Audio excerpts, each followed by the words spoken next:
Okay, I think we got it. Whoa, let's pull all this together. All right, so I had to restart everything, reboot everything, then YouTube changed the stream key, so I inputted that and then went to the live room and then found out it changed the stream key again. And now we got this and got that, and it's all pulled together, and I think we're here! So happy Monday. Yes, streaming here, streaming there, went live, yep, chat's over there, I think now, and I can see you chatting. So, good morning, nice to see you, happy Monday. Best thing about Monday is the markets are open. So 3, 2, 1, let's go!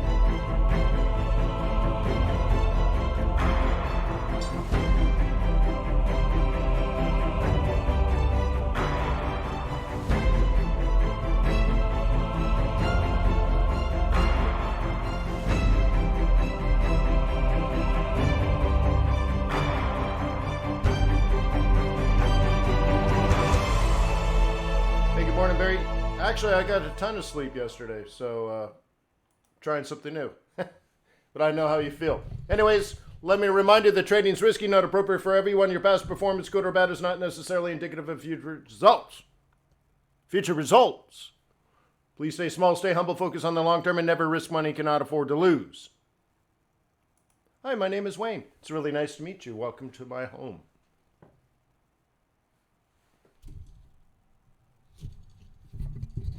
Let's do that. How come I'm off center?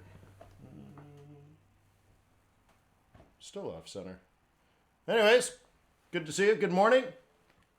Today we will conduct technical and fundamental analysis. I think we should go over the calendar as well. Take a look at the week, put it all together, and do some planning. I'll answer some of your questions, right? We'll go over dollar pairs, yen pairs, Swissy pairs, commodities such as gold, oil, and Bitcoin. So after that, if I've left something undone, then please ask questions. RJ says, hey, it looks like you had issues starting the webinar. Yeah. Cool. So anyways, we're here. But by the way, the sponsor of today's webinar, I got an itch, is tradersway.com. Please visit tradersway.com, open up a demo account. As soon as you're in the back office, you can download M24, place some quick trades on your demo account, and pa-chow, pa-chow, pa-chow. You'll see execution speed, fast. You'll see spreads, low. You'll see swaps, huge. And then one day, when you're ready to trade real money, you'll choose Traders Way as the, what do you call it? Like, I was going to say prime broker. It's truly not a prime broker in that situation. But anyways, the broker to your successful Forex trading business. Okay. Now, the reason you want to do this is simply pay it back. Think of it this way. They are investing into your education up front. Now, think of that. That's a pretty important thing. They said, hey, Wayne, we want our customers and clients to be successful because they'll trade longer. They'll trade more over time. They'll stick around longer than a couple of weeks or a couple of months. They'll stick around for years. They say it's a better business model to have a client that is informed and educated and can make intelligent decisions and ultimately be profitable. So now think of it that way. So yes, they have fast execution speeds. Yes, their spreads are competitive. Yes, their swaps are amazing. But think of the mentality of the broker. You're basically your execution partner. You want one that has invested in you up front. So from that, hopefully they've earned your loyalty and respect, and you pay it back by opening up an account at Traders Way.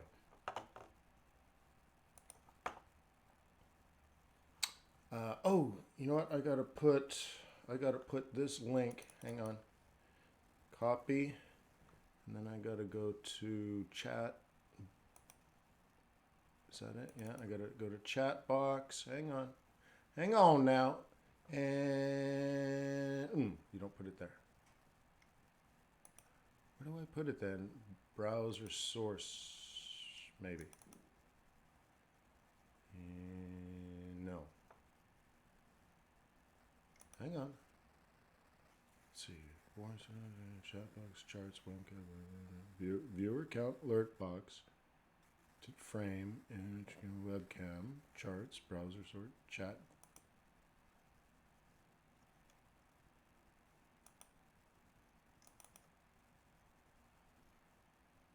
Maybe I'm double clicking when I shouldn't be double clicking. Hang on.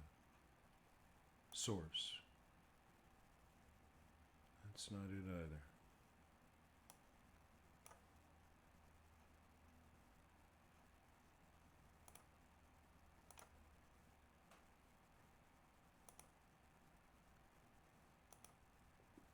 Huh, I don't know why I'm missing it.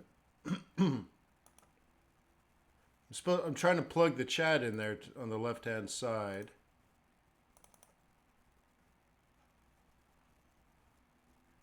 And, of course, I'm not finding it.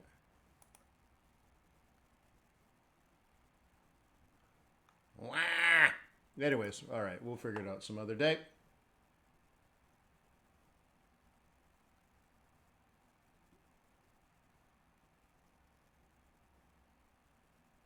Oh, I'm sorry to hear that, Grumpy Cat. My condolences.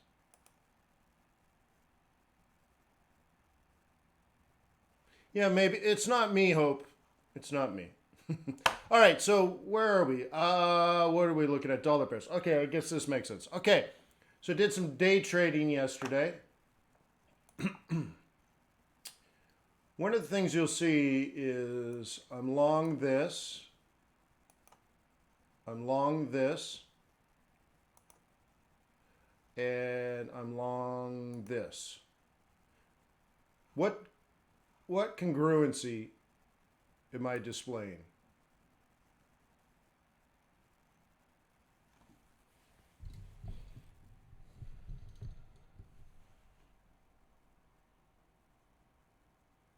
Risk on, okay, and more specifically, USD weakness. Yes, all right, cool. So these are all just smaller time frames, but let's take a look and try to reconfigure what I did here. Now let me clear my throat, kick it over here, baby pop. I'm just trying to get my drawing tool. But take a look. What was the setup here? Can you figure it out?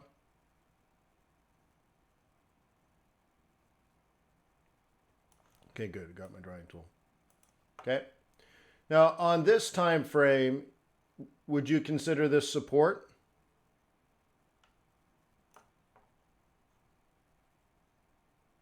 And then on this time frame, do you consider this support?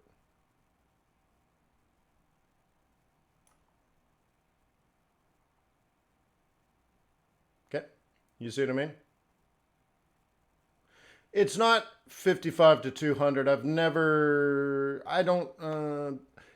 If I were to do that, which I don't, to Alex who said 55 to 200, I'm not doing that and I don't do that, but if I did do that, it would look more like this. Okay? It wouldn't be like that. Okay? So in this case, this is all I have is I have monthly support and weekly support. Okay? So with that in mind, the target would be here, but I understand that this is not bullish, right?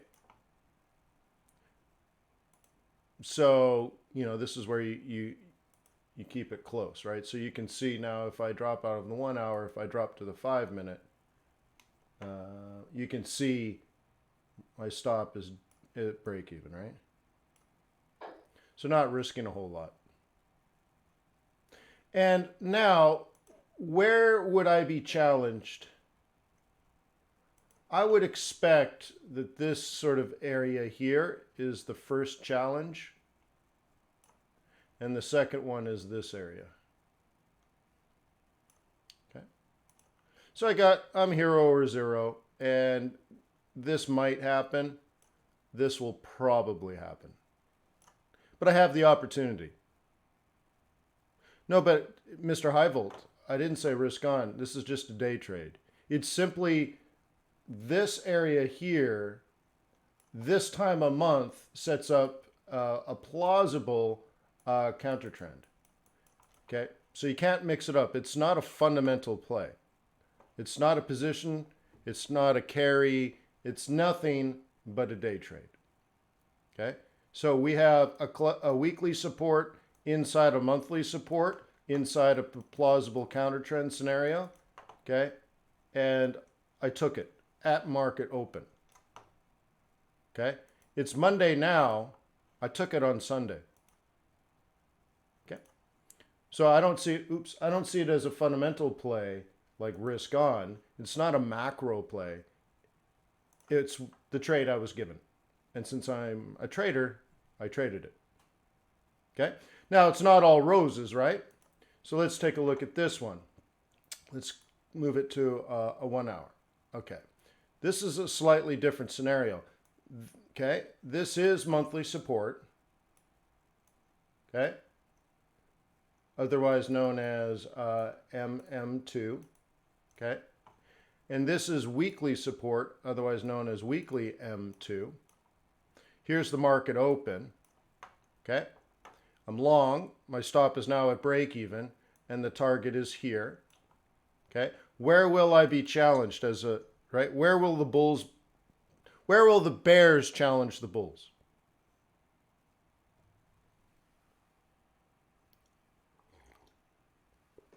Yeah, that's okay, Mr. Highvolt. I started with it, but I probably said it quickly. Cisco says M3. Well, it's this zone. So it's not M3. It's the central pivot point to M3. So I know I'm going to be attacked there. So the idea is for a day trade, right? I have the opportunity. Look how beautiful this looked. I mean, it's perfect, right? So I have the opportunity, and maybe I'll get something like that. Now, obviously, this has not been a bullish setup, but it's plausible that this happens. Okay? Now, I always prefer, as you know, more of a double bottom. Oops. How many times do I have to click? There we go. A double bottom sort of higher high, higher low scenario. So we're not quite there yet, but once again, I had a good trade set up, right? So my question is, one, is it a good op?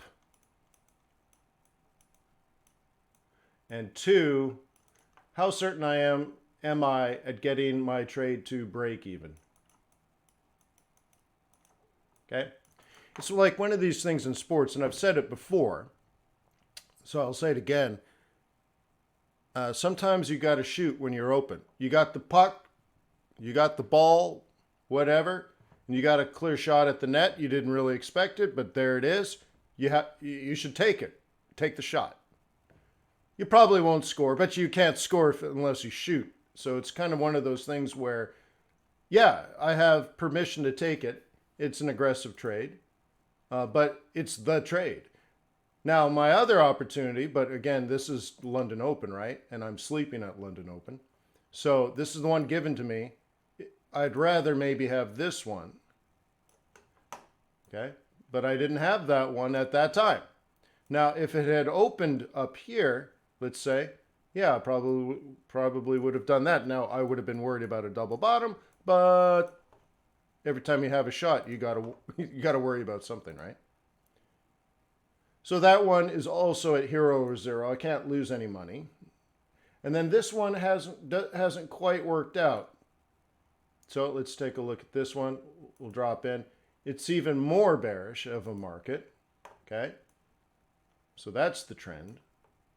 Okay. But what was I given?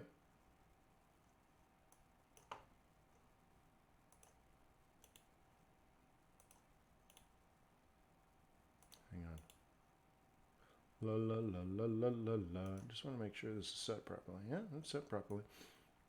Okay. And this one is less good as the others because we're not down here and we're not on this. So this is the MM2, which the other one was on. And the first one that we looked at was down in here, which is also support. So we're at neither of those, but we are at the weekly. So all we have is weekly. Okay? So remember, the first one was weekly M2 inside the counter trend trade, or weekly M2 on top of the monthly M2. This has nothing on a monthly. So there's no monthly congruency amongst the time frames. All we have is the weekly setup. And maybe, just maybe, that's why this thing has done basically nothing. So I'm at break even, right? My stop is down here.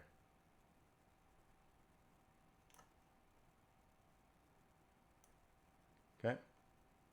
So I can move my stop closer. I could leave it down here. Okay. Risking 14 pips. Okay.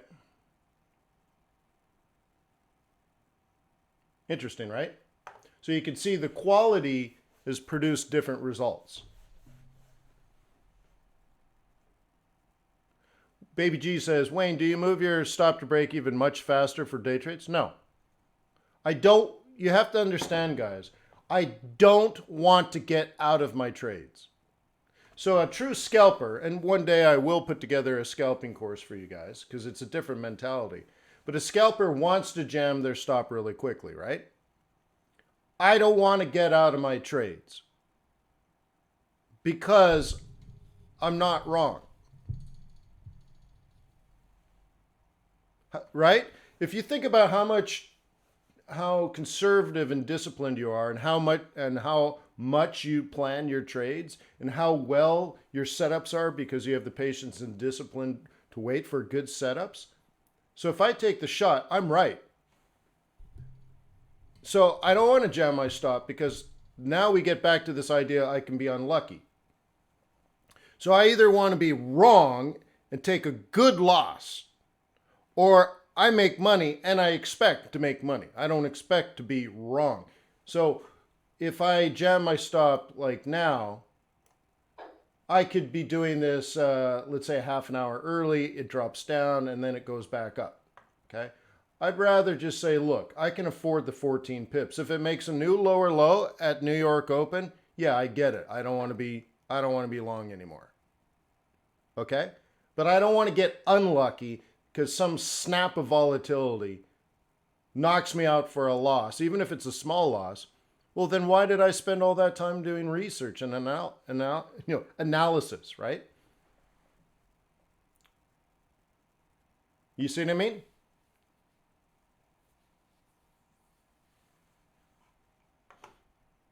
So I want to give it time to be right. But that's the whole point of like day trading and swing trading, is it takes the luck out of your analysis, out of your trade history, your track record. Okay? It takes the luck out. You don't get unlucky because you're not so sensitive of having to be in at exactly the right price at exactly the right time, right? So like this is an hourly chart, right? I could have gone long here, here, here, here, here, here, here. You know, out of the last 12 hours, there are many opportunities where I could have decided to go long or even short. So we're entries on like a day trade or a swing trade.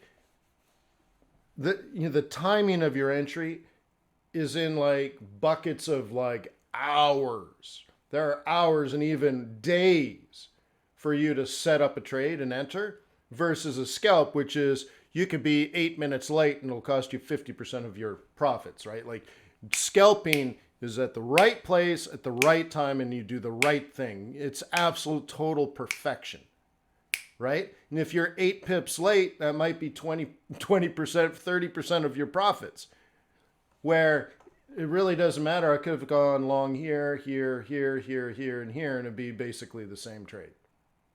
Okay. So you got giant windows. Like same thing here. Like if you're shorting off this 21, okay, 1, 2, 3, 4, 5, 6, 7, 8 hour period in which you could have got short and produced the same results. Okay, so that's why scalping is so difficult. Okay, it's all about Precision, absolute total precision, and not analysis. It's a different type of analysis. Okay. Okay, cool. Same thing. I was going to take this short, then I realized it was Swissy, but my initial response was I looked at this and I said, okay, dollar, I want to be short it. I see the monthly target. I see the weekly entry. So my initial plan looking at this was, and then I said, oh my God, this is Swissy. So I bailed. It should be this way. This one. Okay, so I bailed. But you can see the logic is still the same. Okay, monthly resistance, weekly entry would be the idea. Okay, but then I realized if I mean I was saying it before, like it's not a fundamental trade, but I'm still not going to do it because they're both likely to be the same relative strength, and therefore I'm like, nah. So that's just smart, not necessarily fundamental. Cool. So anyways, yeah. So if these drop from here, so I'm long these things, but if they drop, that means risk off, and that would be impactful for things like yen pairs.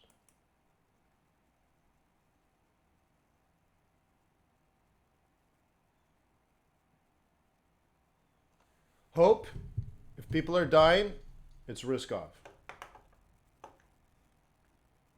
All right, so let's take a look. This one, I don't remember when I entered this, but I got to move my stop. So I'll move my stop to break even. Cool. Good job, Wayne. Cool.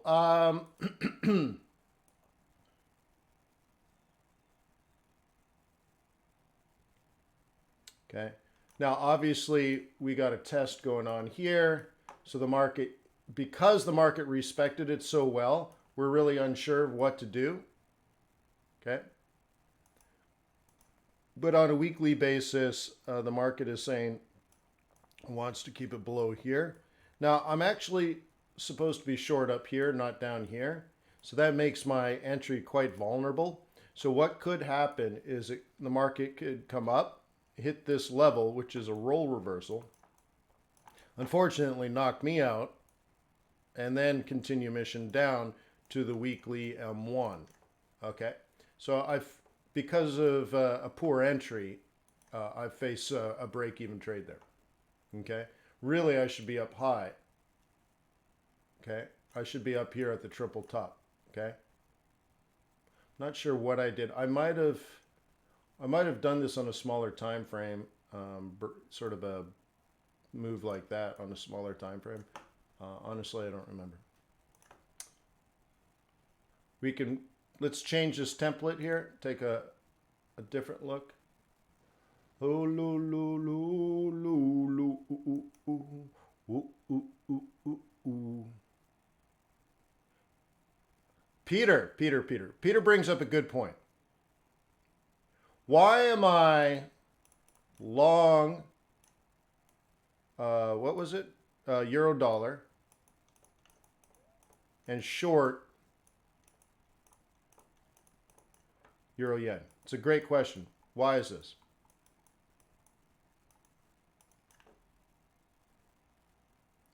Yen is a safe haven, but so is the US dollar. Why am I long one and short the other? It makes no sense, as Peter says. So you can't be risk on and safe haven flow at the same time, or you shouldn't be.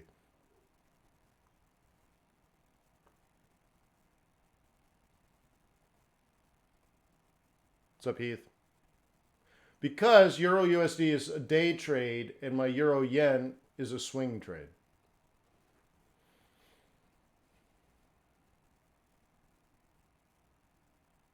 Okay. Now, what you're noticing is I haven't typically done this for you guys because many of you are not ready for that. but some of you are.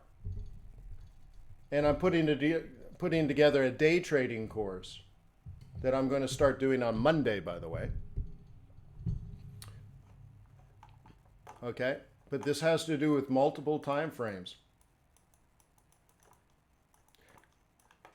Okay, and the smaller you go in time, the less fundamentals there are, and the more it's pure technical. Okay, so Peter's right. It doesn't make sense fundamentally. But for example, if I did the same thing as I did on the dollar, I would have bought here. And here's the interesting thing. In this scenario, I'd be making money as a bear and making money as a bull because I would have bought here. Under all the same logic I did on those dollar pairs. It's exactly the same trade. Monthly M3, monthly M2, weekly M2, right? So I did this on three different dollar pairs. So if I was doing the same thing here, okay, I'd be buying here, making money, and I'm short here, making money. Okay?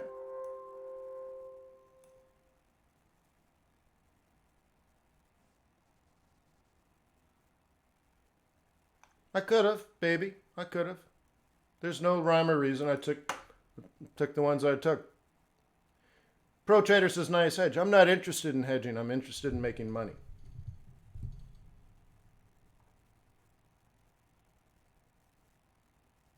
But now, imagine I was scalping. I'd be doing something different there. See, it's all based on your trade planning.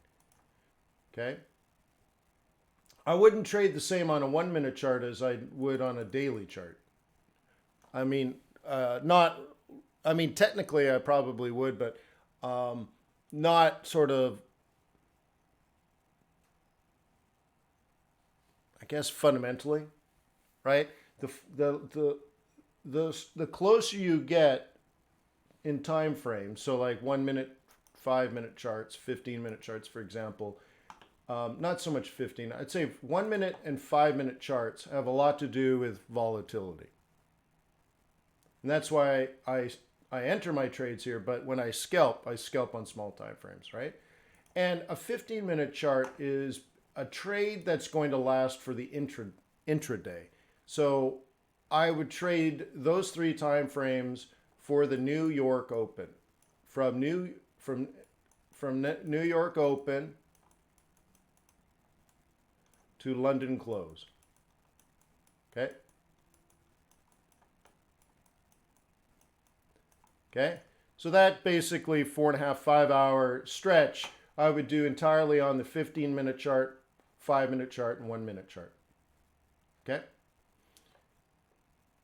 That's an intraday trade. A day trade would be the trade of the day. Okay? And when you're making the trade of the day instead of the trade of the moment, there's a slight difference, right?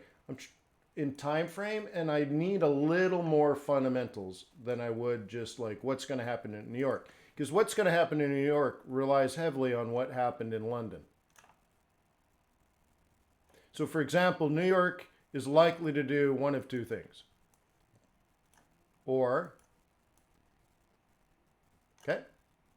So now you would use your technical analysis to figure all that out on these smaller time frames. But,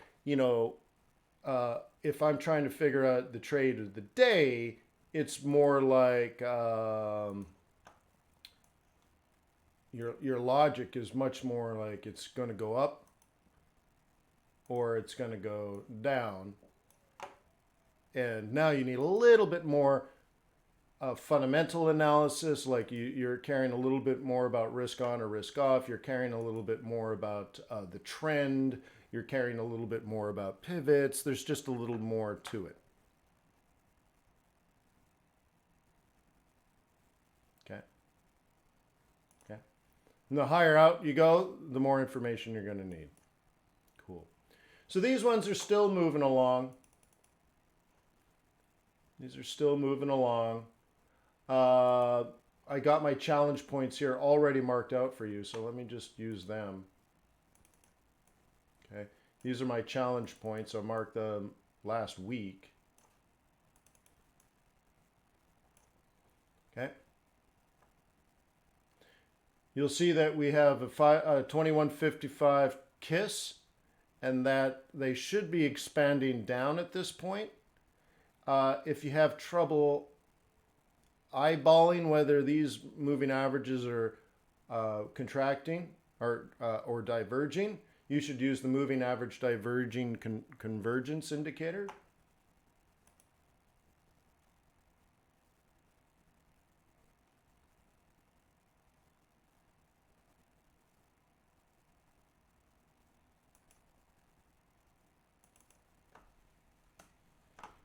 So you want to measure the distance between the 21 and 55 over 8 periods. 8 candles is enough, right? Sure. Okay. There we go. Let's get rid of volumes because it's probably distracting. Okay. So now this indicator is telling us a couple of things. One, the 2155 almost crossed, but didn't. And two, the 21 is below the 55, and the 21 is moving away from the 55. So they almost crossed. I call it a kiss instead of a cross. They came up and met. Then the 21 stayed below the 55 and is now moving away from the 55. So as long as this is occurring, meaning this sort of movement now, my sell trades will make money.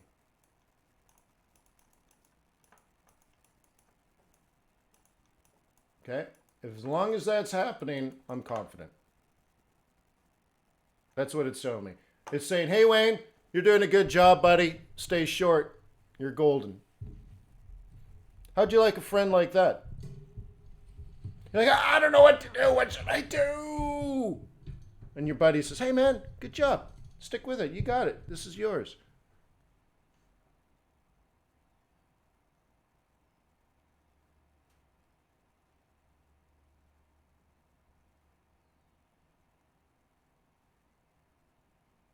Luca, I have no idea. But I'll tell you what, I actually have thought quite a bit lately, the last 2 weeks, of doing my book club.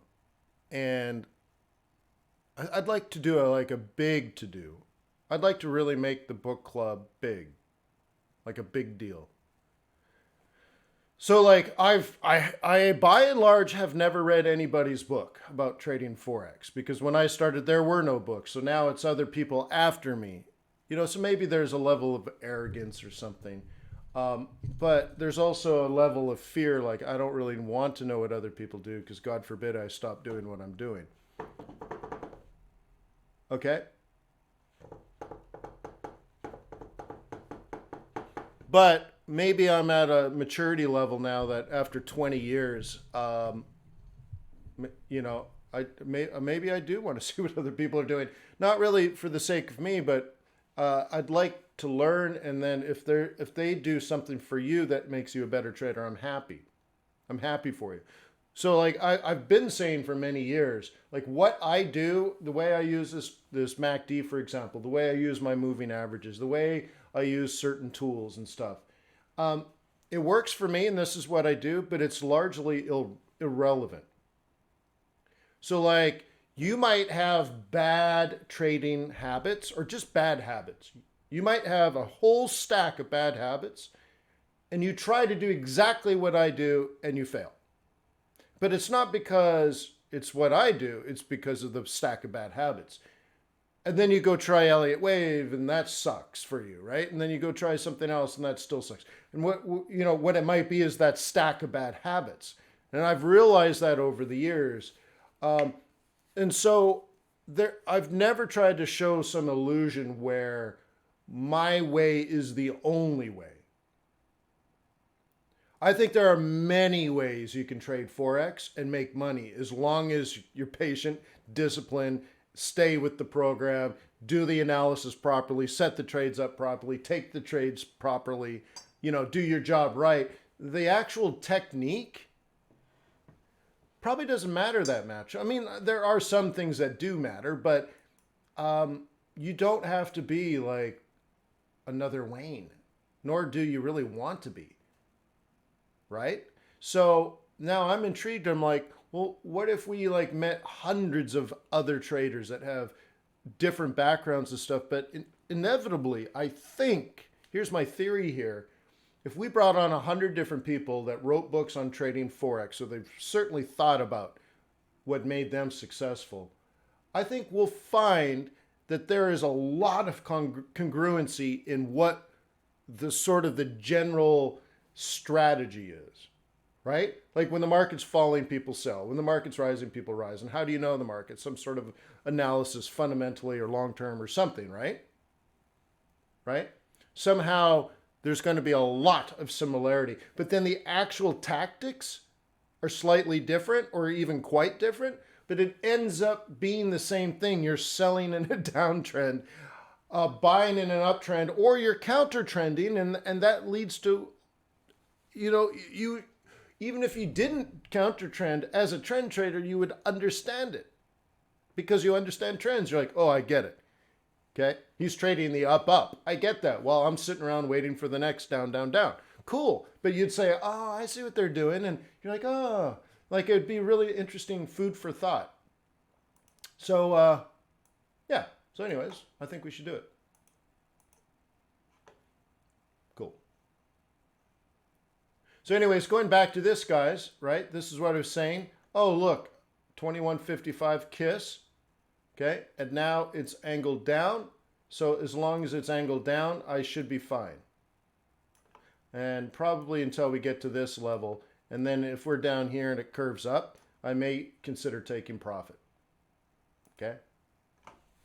So that's how I'm judging that.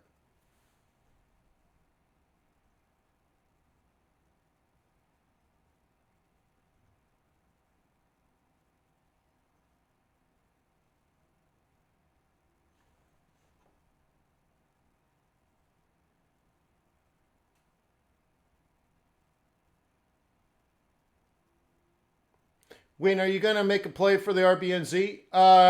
Well, let's talk about that then. Let's do that. Let's move this to Kiwi. All right. So over the last 3 or 4 months, what has the chatter been at the Reserve Bank of New Zealand? How would you characterize this? I would say that they've been hoping for hope. That they're like, things have been so bad that maybe it's over.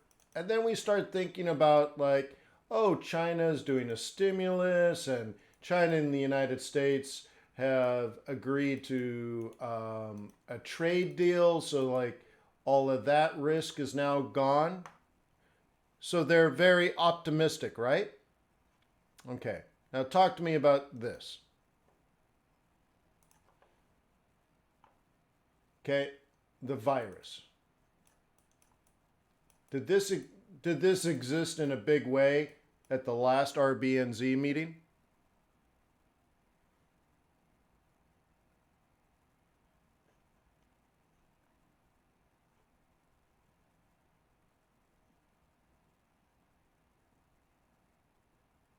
Oh, by the way, can you guys take a moment of your time, just a second? And would you please click the like button, the little thumbs up button? I'd appreciate it. It tells YouTube that this is quality content. Okay.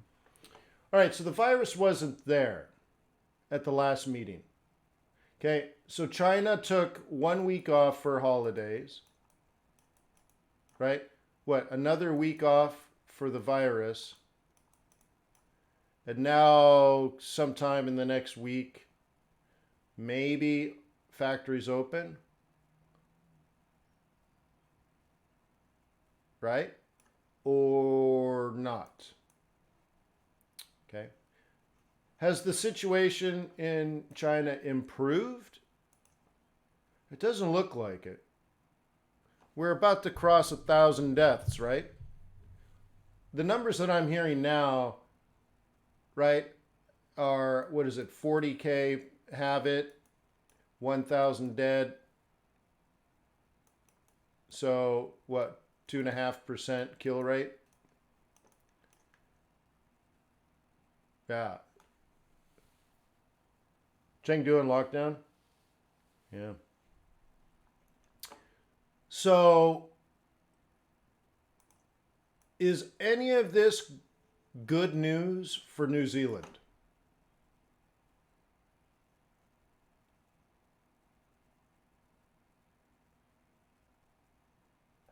Is the RBNZ going to say, oh man, this is exactly what we needed? Now we're going to stabilize interest rates because this is so awesome for us. Or will they see that as a serious risk to their economy?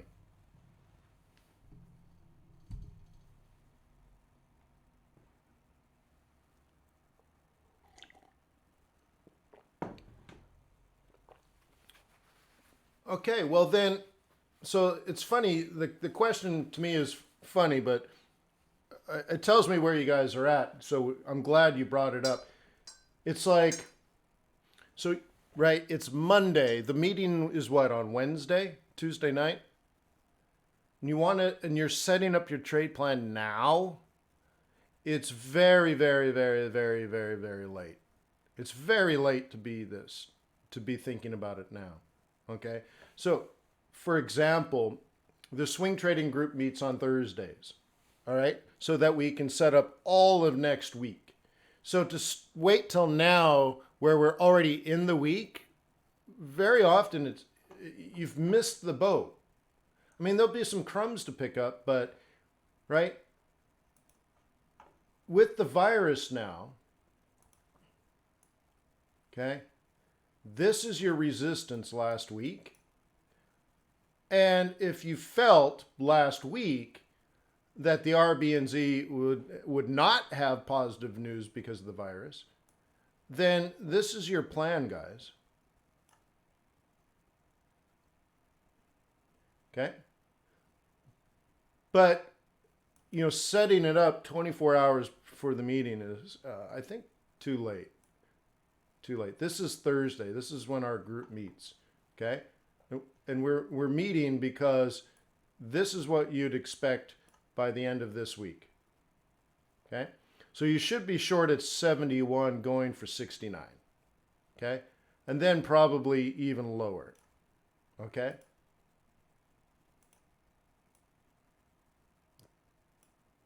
So I need you to you know, sort of string your pearls a little bit earlier. Okay?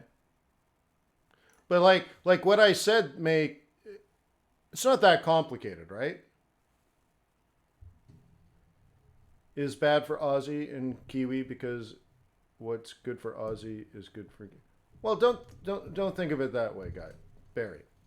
Think of it this way: what economies send a large chunk of their GDP as exports to China? That's all you have to think about. Who's going to be hurt by not trading with China? That's it.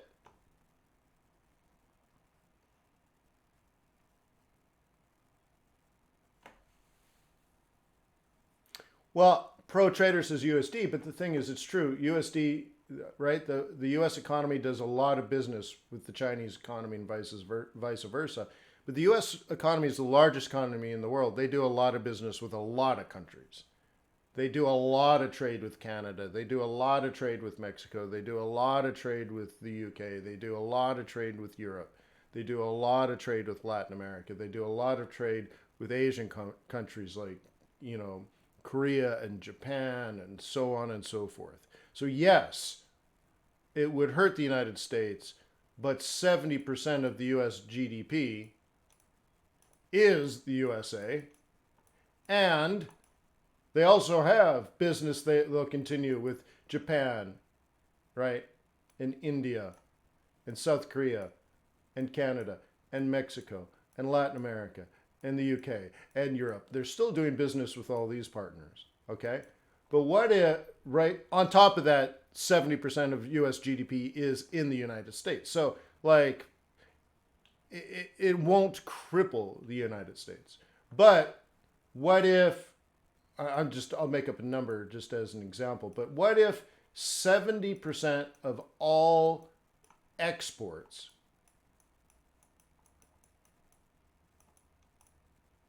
went from New Zealand to China?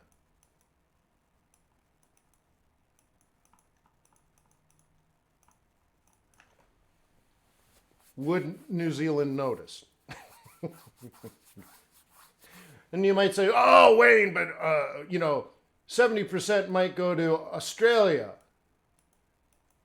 Yeah, but then 70% of Australia's exports are to China. So if Aussie's not exporting to China, then Aussie's not buying from New Zealand, and it ends up being the same thing, right? So whatever, like, they're more exposed. Okay? So try not to think of rules. Okay?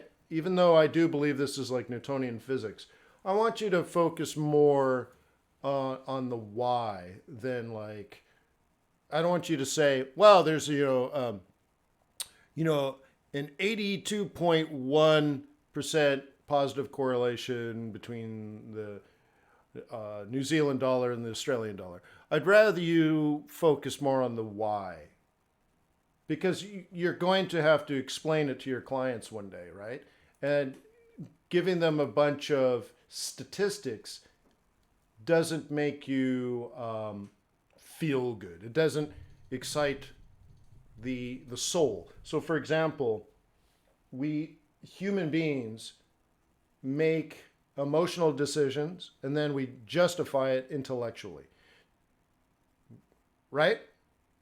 So I want you to not intellectually explain things to a client. Like, oh, well, there's a 72% correlation between Aussie dollar and Kiwi, and therefore, and they're like, well, I don't know what you're talking about. You just sit down and say, well, all countries that are, are serious trade partners with China are going to be negatively affected by the virus as the economy shuts down. And people understand that emotionally. Okay, anyways.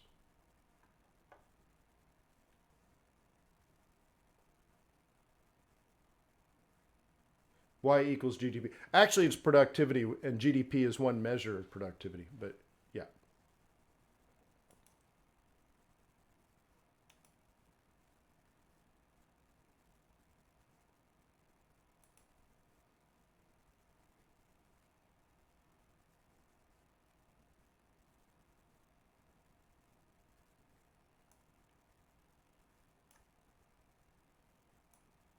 So anyways, I got 3 Aussie yen trades, so I'm doing all right.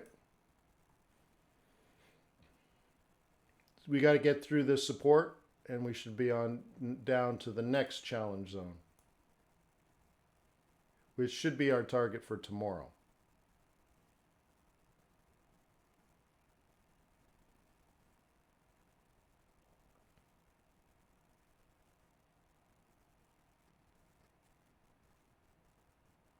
Oh, that's fine, Peter. Makes sense to me. Cool.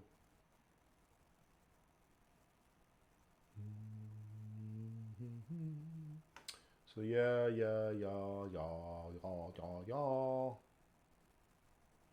Yeah. Anyways, let's take a look at commodities. Let's do gold, oil, and Bitcoin.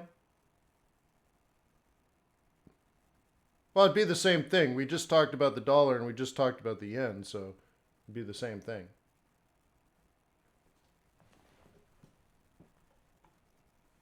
Okay, let's get off Bitcoin. Or, well, we can leave Bitcoin here. Let's do this.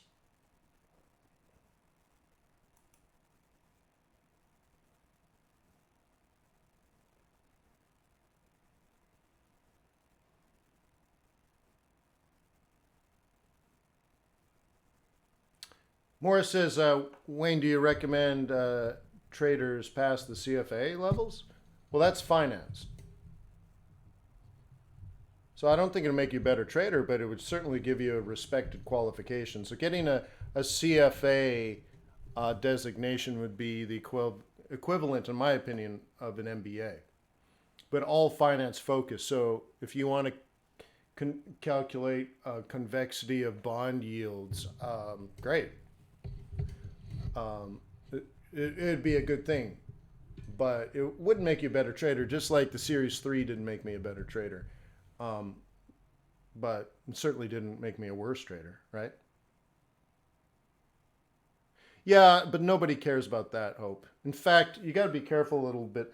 On Wall Street, maybe things are changing now, but there used to be a time when they're like, oh, CMT, and they either sort of chuckle or they roll their eyes. So you got to be a little careful. I don't mind, but if you're a CFA, that's legit. But that's more for money managers, where you're babysitting grandmother's pearls, right? That kind of stuff.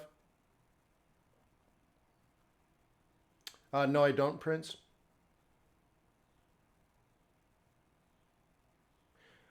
One thing I think most people, if not all people, should take, and maybe even make it a mandatory part of education, is to have everyone become certified financial planners. So you learn about compound interest and saving, for retirement, having insurance and what type of insurance and how much of insurance and all these different things. I think would make most people better. It's sort of like the stuff your dad was supposed to teach you.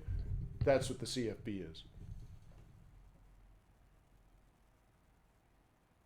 Son, I want to have a serious talk with you about insurance. Right? But that's what dad's supposed to do, right?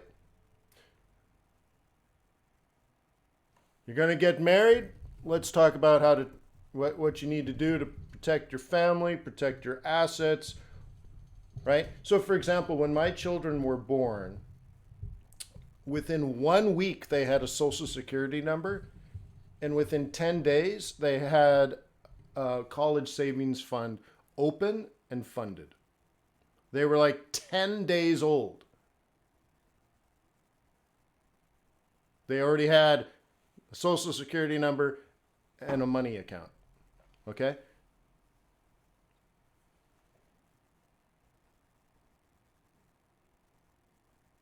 Yeah.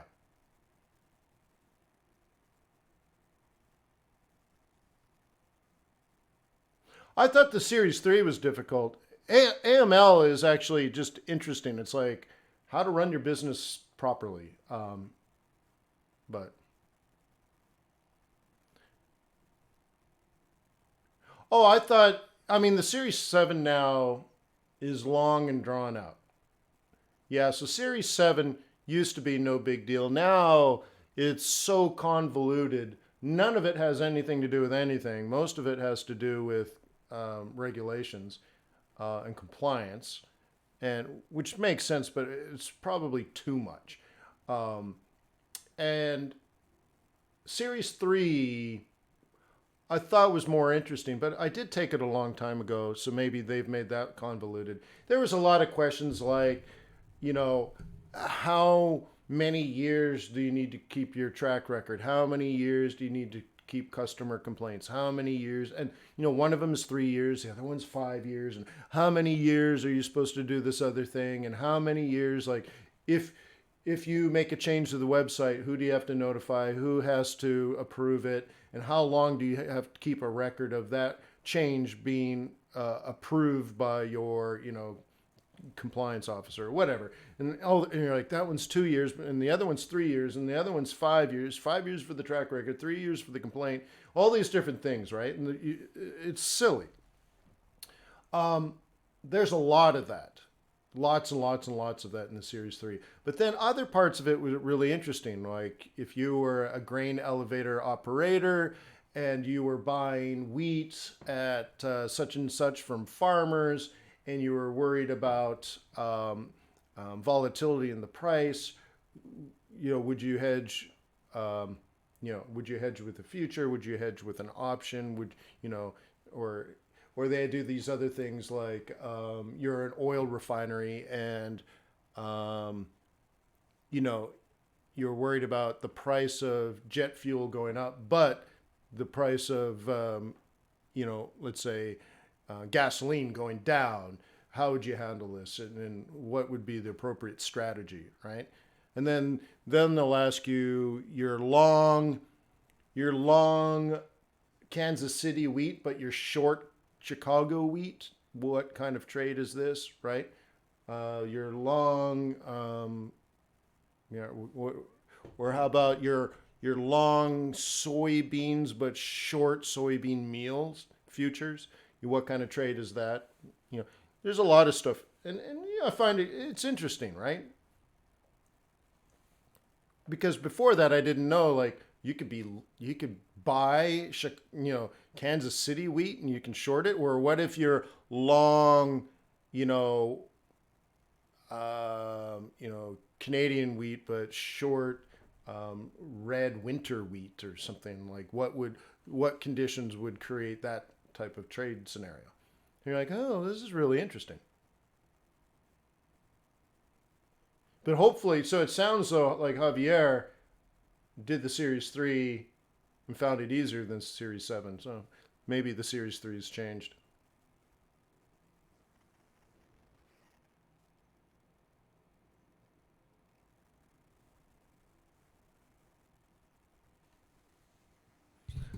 Maurice, have you taken FX Bootcamp training courses? That might be a good place to start. Anyway, so let's get on with this. Bitcoin. So we had this in here last week. Actually, no, I'm sorry. Last week was this one, wasn't it? Yeah. So we had the down, down, down, up, up, up. So really, this is difficult. Okay. Swing traders know this is an OOP into a CT. And we swing traders would expect to be down here at 9555, which makes sense. So really what you should be thinking about is if you're going to be a bull again, how are you going to get back in? Okay. Okay. But every swing trader knows that this is a get out scenario. So if it gapped up to 10,000 and you just bought it, $900 ago on Wednesday. So here it is Monday, and you're up $900 in Bitcoin. Yeah, you should probably have taken profit. And it's clearly an OOPCT. Straight out of the course, man. Straight out of the course. So now maybe you get a new opportunity here. Okay. There's something going on here, but this suggests this. So you might as well let that run. Let it play itself out. Okay.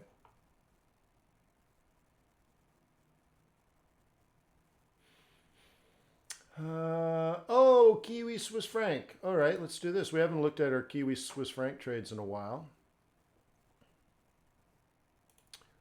Let's kill some of these indicators. This is funny. Hundreds of them. Let's delete those. Let's delete those. Cool. Cool. So here we are. So I'm heavily short at the top of this move. How do you feel about it? Are we going to make a lower low here?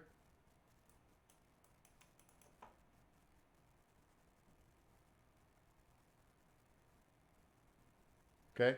So this shows you the setup, right? Is this a lower high?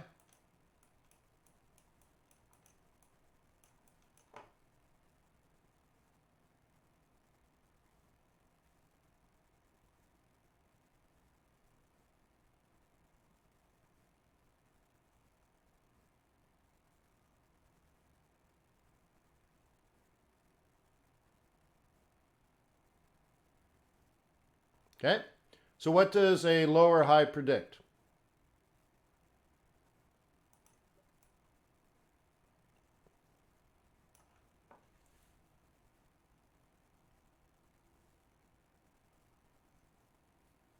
Right on, Prince.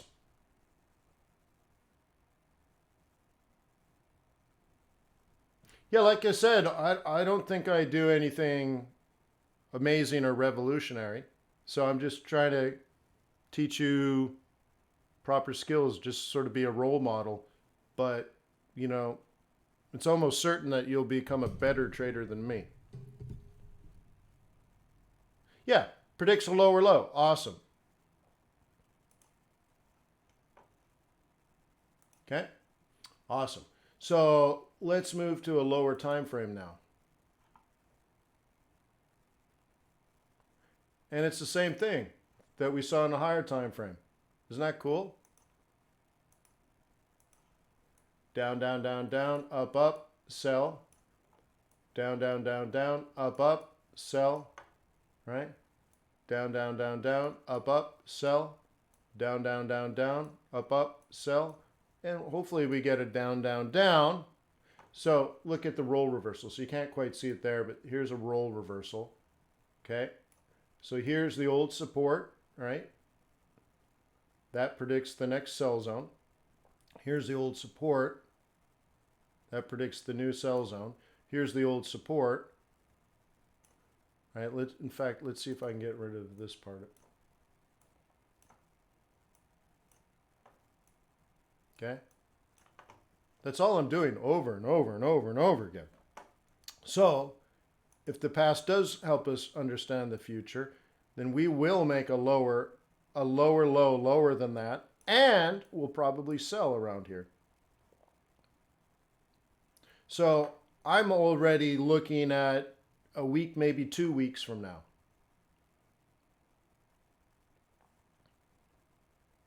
Okay?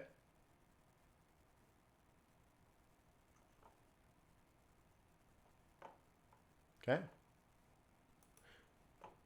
Right? So I have 2 trades here, but there should be a 3rd trade, a 4th trade, a 5th trade, just on this one pair, guys. What's the fundamental difference between each of these 5 trades?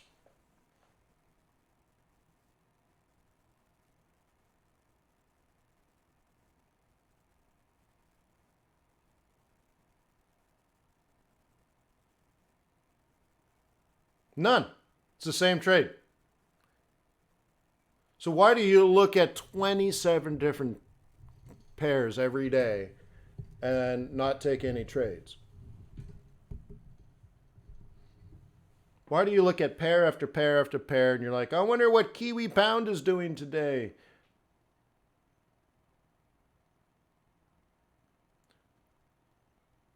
That's why I do believe a fundamental strategy. How many people recall that I said I was going to do this trade? I'm going to do it. It's the end of December. I said, you're going to come back in January. I'm going to open my charts and I'm going to show you that I did it. And you're going to go, don't! Dang it! He did it! You guys remember that? I kept saying, I'm going to do it. I'm going to do it. You watch me. I'm going to do it. I'm going to sell this. You'll be opening up Christmas presents and you'll be thinking, right? He's going to do it. He's going to do it. I said, you're going to come back January 2nd. I'm going to open my church and you're going to go, oh man, I can't believe I didn't do it. I'm like, I'm going to do it. I'm telling you, I'm going to do it. Boom. So I did it. But you should be like that here and here and here and here and here and here until it stops working.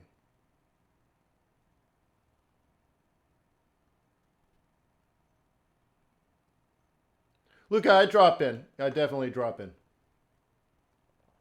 But like Luca, though, if you don't have this in your game, it doesn't matter what time frame you're on. Right?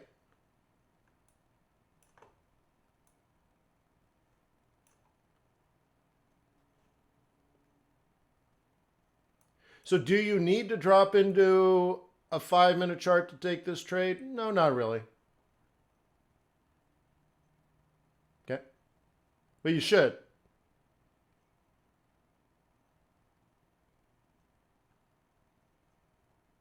So like for those people that only have like an hour a day or even less to trade, this is what you're supposed to be doing.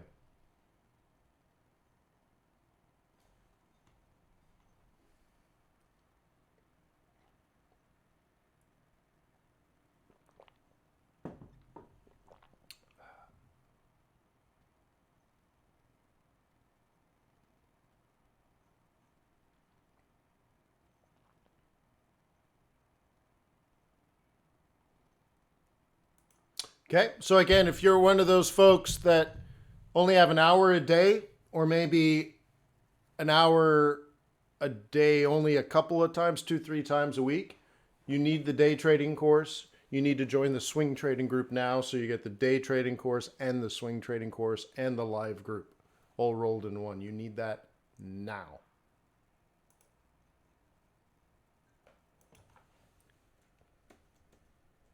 It's not even a lot of money.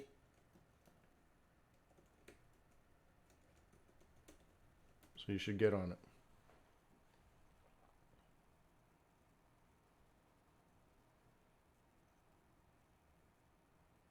Oh, this is my coaching account. This is just for me to teach you what to do, but I'm not doing every single trade here. Right? Like there's only, how many trades on this? There's only 1, 2, 3, 4, 5, 6, 7, 8. There's only 9 trades here.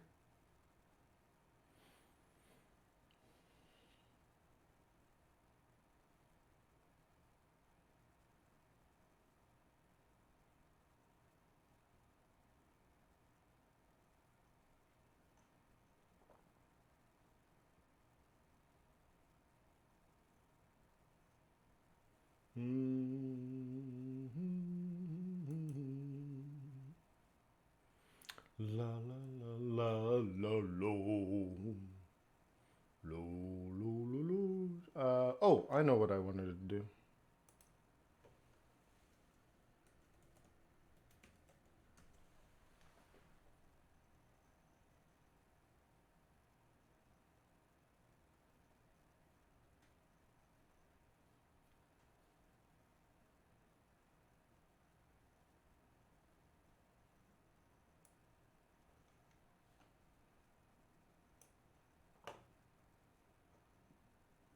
Well, it hasn't updated since January, huh? Interesting.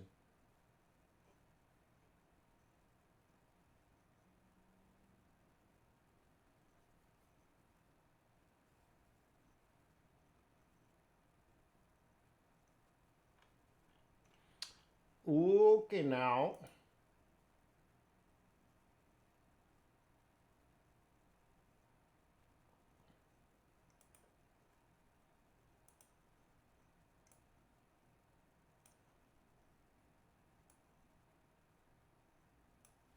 Okay, you should be able to see that all right.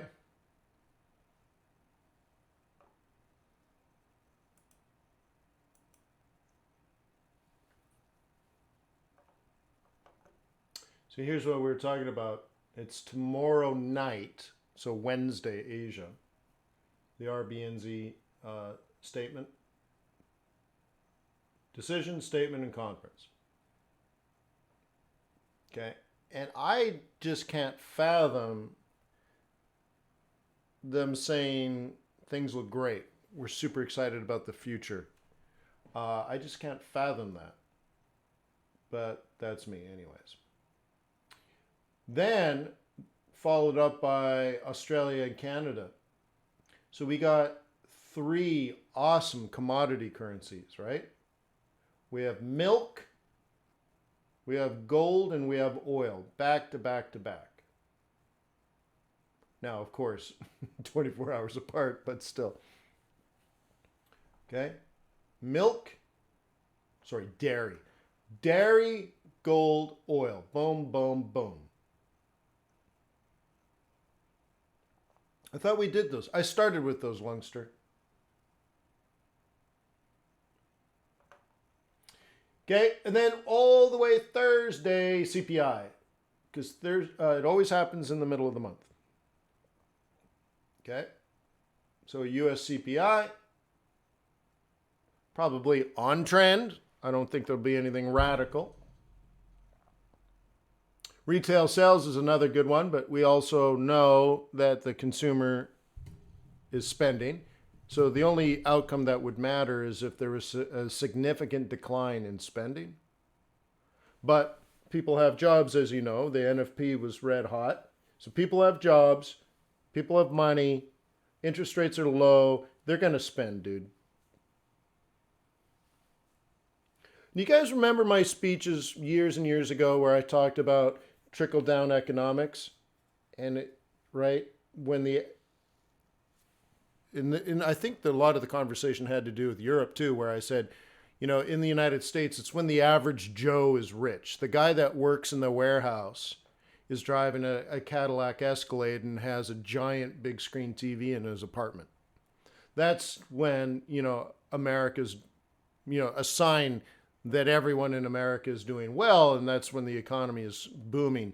And that with Europe, you have to wait till the average Jose in the warehouse is driving, I don't know, super awesome Peugeot. I don't know, the equivalent of a Cadillac Escalade. But you know, driving a nice car on credit and a giant TV in his apartment, you know, then the economy is healthy again. But I don't think that's really ever happened.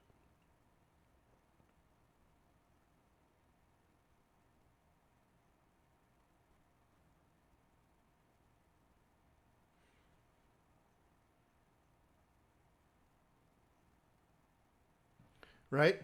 So now in America right now, what sells, what's hot on YouTube is, you know, the whole yellow Lamborghini thing. Now, think of it this way, like it's such an interesting thing. So $4,000 a month will get you a Lambo, right? That includes insurance and maybe even some maintenance, but it's going to cost you $4,000 a month. What's the big deal? You can make $4,000 a month. You can find a way if you want to drive that car. Totally within the reach of many people. The thing is, if you put that $4,000 a month into a retirement account, so let's assume you're 25 or 30 years old and you decide to get the yellow Lamborghini, you're like, hey man, I'm making 10 grand a month. Throw down 4 grand to drive your Lambo and you feel really good. You know, you figure women are going to notice you. Of course, only the dudes notice you. But anyways, you get, you know, this is going to fulfill your destiny, right? But the thing is that $4,000 a month, $50,000 a year in your retirement account will compound to millions of dollars.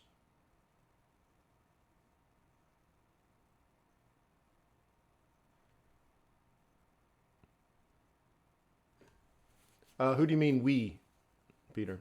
So anyways, all I'm saying is that's what you should be doing is in that situation, if you have that kind of disposable income, you're not spending $4,000 a month on your car, you're spending 40,000, but 40,000 of your future money. That's all I'm saying. Oh, Europeans don't lease cars? You don't have car leases in Europe?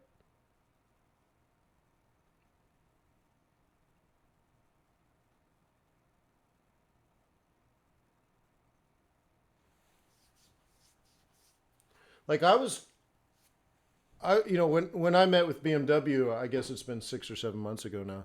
They're like, we'll give you. I mean, it was low, man. I'm telling you, they're like, hey, if you finance this, and I'm like, no, no, no, no, I'm good. And they're like, no, no, no, if you do it through BMW, I'm like, no, no, no, no, no, I'm good. And they're like 2.4%. I'm like, what? Think of it, like, right? Let's say you take 40 grand and you put it in the stock market. The stock market went up 30%, right? So I'm like, what? So I could take 40 grand and buy a BMW, and now I got this cheap BMW. It's nice, but it's cheap, right? Or you put it in the market and you make $12,000 profit in 1 year. Pay off your taxes, you still got about 8 grand You're like, profit. Or I could have just lost the money and got this depreciating asset sitting in the garage. So it's just kind of funny. You're like, I couldn't believe it. I just have to do better in the stock market than 2.4%. Basically get the BMW for free. And that's what I mean about being smart with money, guys. Where they're like, we'll give you $40,000 at 2.4%. You're like, okay, well, I'm going to keep my cash, I'm going to stick it in the stock market and make $8,000 this year. And now the BMW is free, right? Right? Because your payments on a $40,000 car and insurance and maintenance and all the stuff you add on when you buy a new BMW is less than $8,000. It's probably $6,000 a year, right? So you get your BMW for free, you get your maintenance for free, you get everything for free, your insurance is all covered, and the gas was paid for because instead of buying it, you got the asset, they gave you a loan, 2.4%, and you took your cash, stuck it in the stock market, and the stock market went up, and you got your car for free after taxes. That's how you're supposed to do it, right? But anyways. So anyways, CPI, things are doing good. Jobs are up. Spending's likely to be up too, right? With retail sales and CPI. The thing is, the rest of the world is so deflationary, we can't make inflation. And then one last point, okay? Oil has dropped from $65 a barrel to $50 a barrel. And that is extremely deflationary because think of it, every time you buy something on Amazon, it needs to get shipped, right? Every time you go to work, you need gasoline. Every time, whatever. Oil also goes into like fertilizer and plastic and all this kind of stuff. So when oil prices come down, it's extremely deflationary. It touches every part of your life. Your food has something to do with oil, right? Your clothes have something to do with oil. The lights, the paint on your walls, your flooring, everything, right?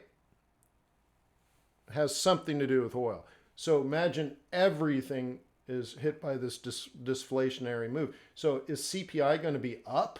No. No. Is retail sales going to be up? Yeah.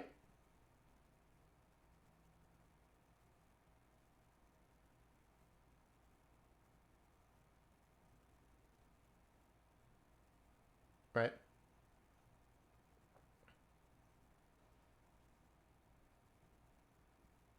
Peter says it's coming now. More and more private leases. Interesting. Yeah, I didn't know.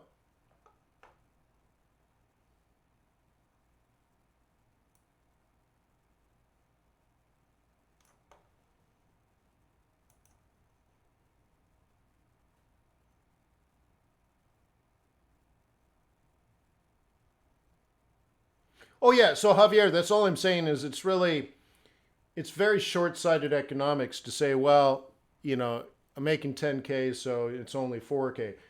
What I'm saying is, obviously that's not a good decision, but if you always wanted to do it, if you really, it was a goal or an aspiration, you could do it, right? You could do it. You could drive around a 4-year-old Lamborghini on a 2-year lease. You need $100,000 down and 4K a month, and at the end of it, you don't have a car anymore, and you don't have, and you're out $200,000, $100,000 down, and 50 grand times 2 years. Okay, so you're out 200K, but you got to live your dream for 2 years. You drove around a car. Cool. It can be done.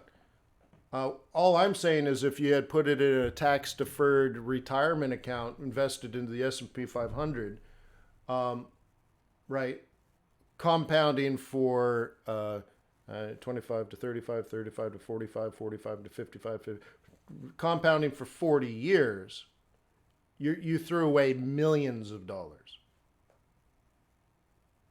Millions.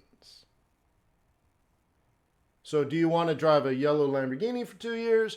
Or when you retire, do you want to live like a prince when you're an old man? It's your decision. So we've talked about this before, where the longer you can defer your pleasure, the more you're going to be happy. So anyways.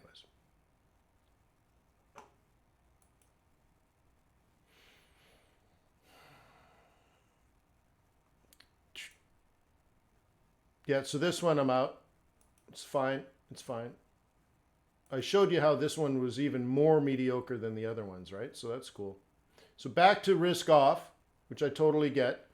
So again, I was long here. Now I'm out. That's how it goes. Did I get knocked out of my other ones too? Like I said, guys, there are opportunities. That one I think I risked 13 pips. Right? That one I risked 13 pips. Yeah, so I got knocked out here. And so this one I'm still making money on. So this one I lost nothing. This one I lost 13 pips. And this one I'm still making money. But not a lot, right? So I'm at 28.90, 29. I'm up actually. What is that? Where's my pound dollar? Pound dollar. Yeah, I'm up 42 pips. Sweet. Okay.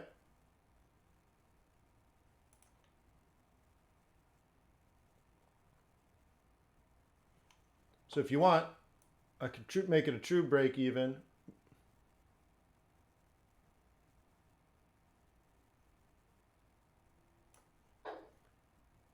Now my worst case scenario is I make 13 pips that offset my loss of 13 pips, but I don't really like doing that.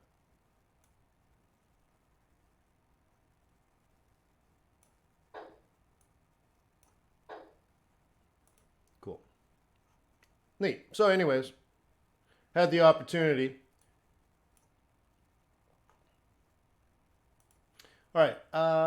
And again, the only reason I went long is that was the opportunity I got at that moment. So I was right here. Could I sell? No. Could I sell here? No. Could I sell here? No. Could I sell here? No. Could I sell? No. Can I sell here? No. This may be, no, well, even then, no. So, that's all. It was just a day trade. All right, cool. And I guess, I don't know, are we done now?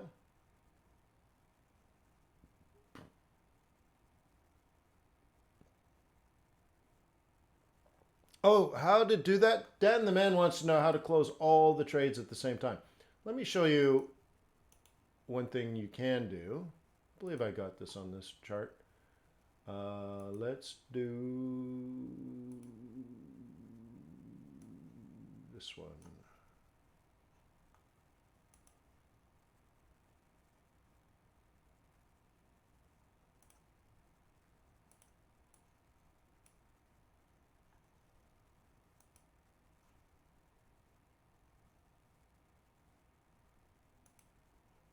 Wait for it.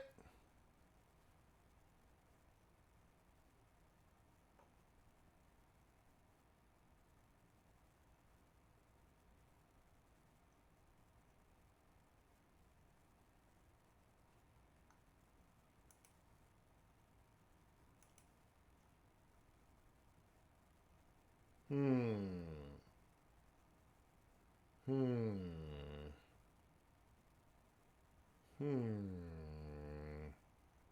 Boy, that's a long time.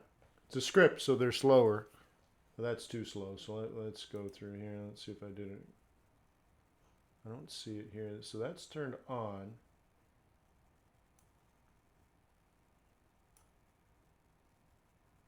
Okay, about, yeah.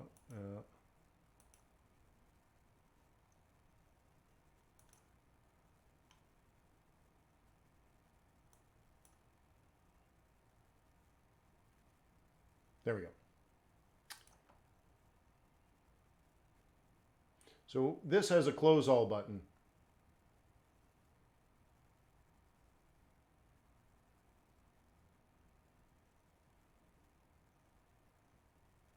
Okay.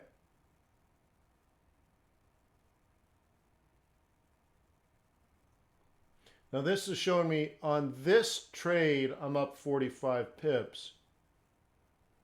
But this will close all my trades all at once. You can get it, well, the best way to get it is at Trader's Way, but it's also included on MetaTrader's complete toolkit.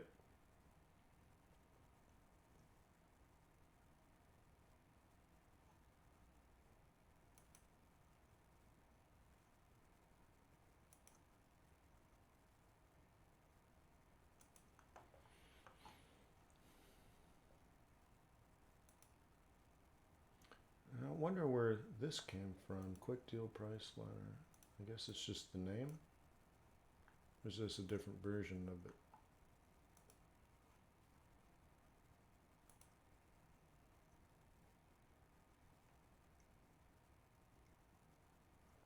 So it's got the spread, it's got a bunch of things, it makes some things easier. There's no ladder though. Why isn't it pulling in the ladder? Haven't used this in a long time.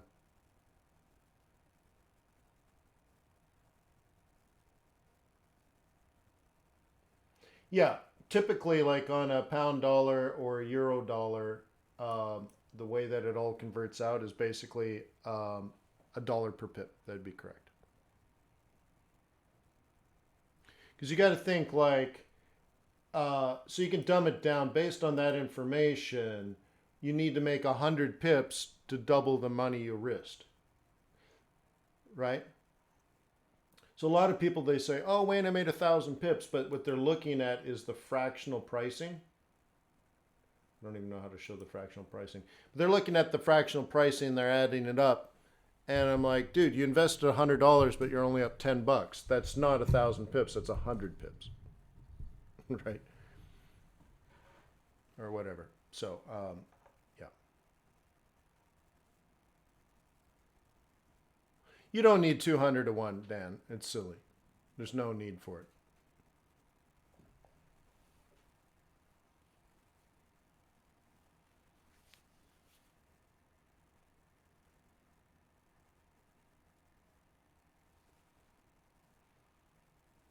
Well, Javier, your mega yacht might actually be an asset depending on how big it is, but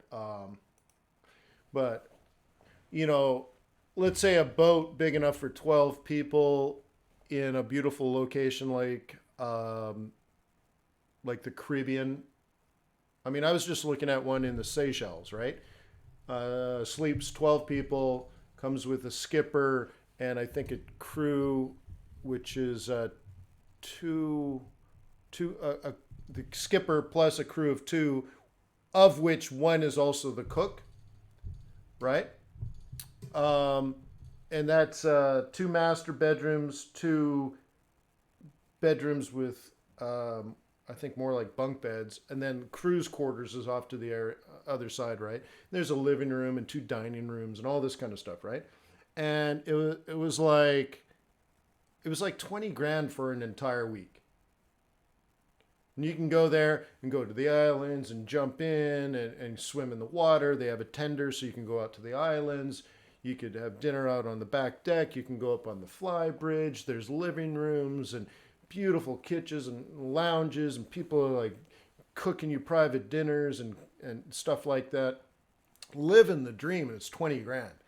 Um, you need to get to a pretty big FU level money for you to drop, let's say the boat's 10 million bucks. It's a nice boat, but not an amazing boat, right?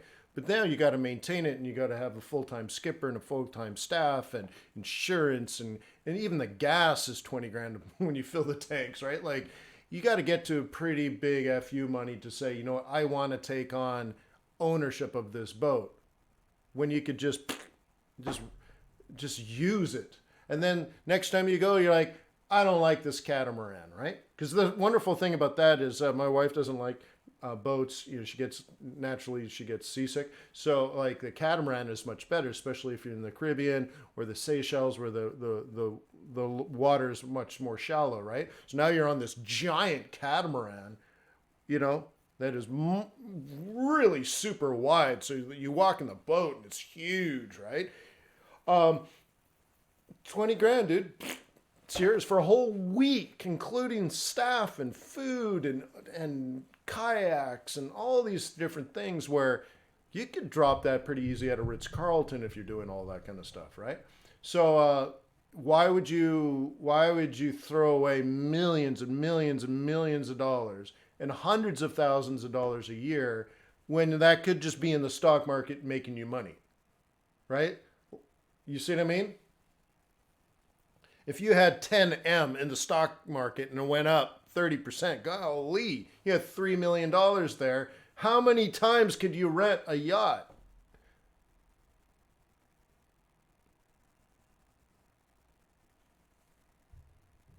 Oh, is that right? Have you been there, Hope?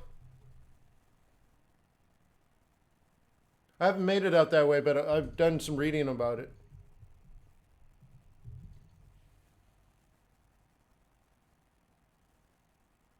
Long yachts over some meters must have full-time nurse on board. Yeah, the ones I were looking at, I think were like 62 footers. But because they're catamarans, they're very, very wide, right? So it's 62. So yeah, I think you have to hit 100, right? But 62 is a pretty nice length, but it's the berth or girth or whatever they call it, right? Where it's spread out and it's really stable. And the back decks are huge, right? That kind of stuff. I mean,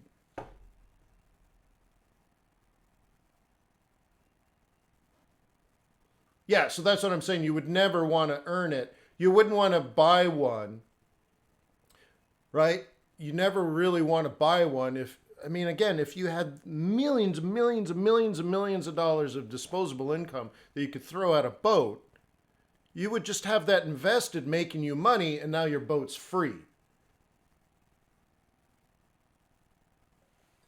Yeah, it's ridiculous, Barry. That's what I'm trying to tell you. It's ridiculous. So you would just spend money and buy a week every time you wanted to go on a boat. You'd be very foolish to spend your cash when your cash could be working for you. I keep telling you, right? Keep telling you, make your money work for you. Make your money work for you.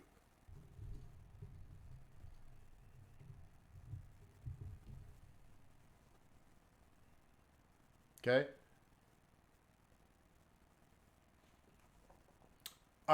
You would have to be at a point where if you spent $10 million on a boat, let's say, you didn't care at all about the 10 million because you got so much wouldn't even miss it. You're like, dude, if you had that invested, you would have made like $3 million. You're like, dude, $3 million, I'll make that in a day. You're like, I'm not even interested. I just like my boat. My boat was made for me. I spent 2 years getting my boat made for me, and everything on this boat is exactly to my taste, exactly to my liking. This is here because I wanted it. That's that color because I wanted it. These floors I picked out. And this thing up here was designed for me. Okay, when you're there, that's cool. But when you're not there, then it's silly. Right? And of course, your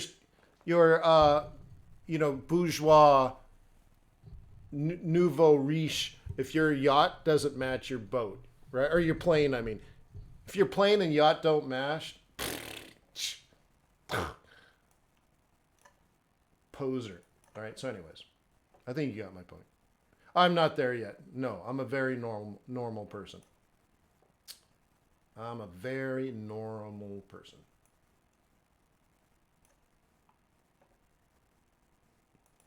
Okay.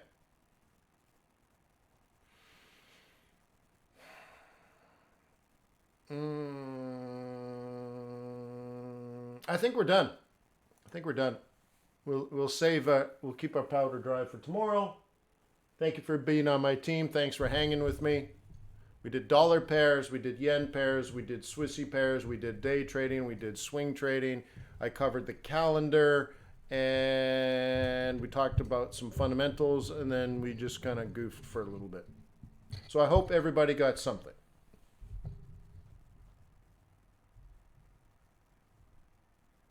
Ed, I would never want to be famous. I think that would be a curse.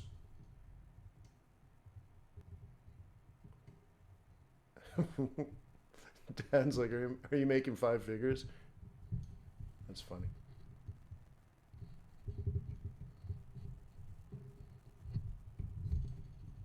Yeah. Well, that's, yeah. I know you're joking, or I hope you're joking. That's a very inappropriate question, but.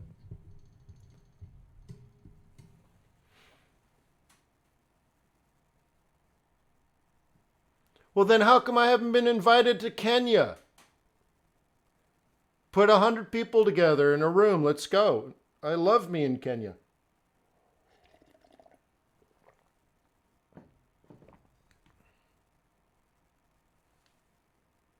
Yeah, me too, Jean-Guy. I'm looking forward to it too.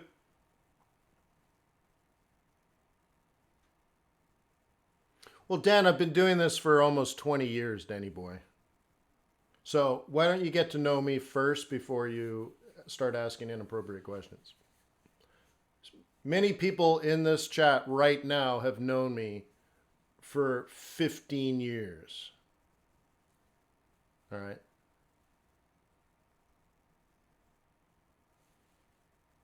Yeah, no, that's all, right? Yeah.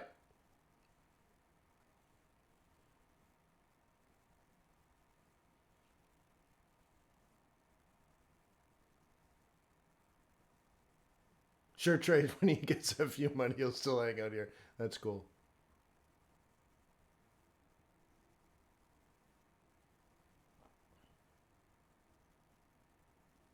Yeah.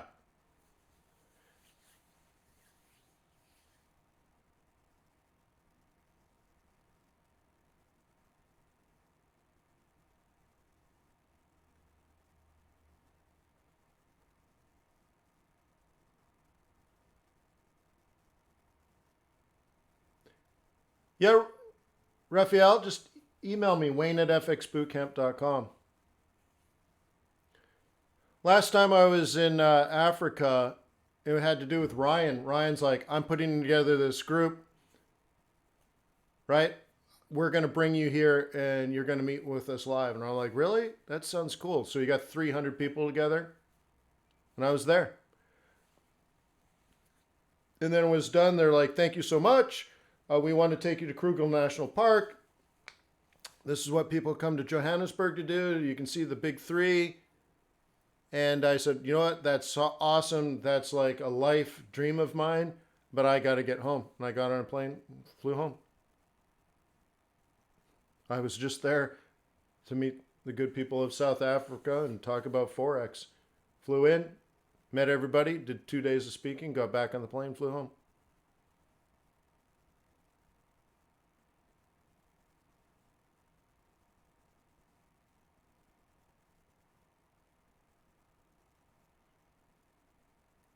Cool. So anyways, peace on earth. May the pips be with you. May your profits be above average. See you guys.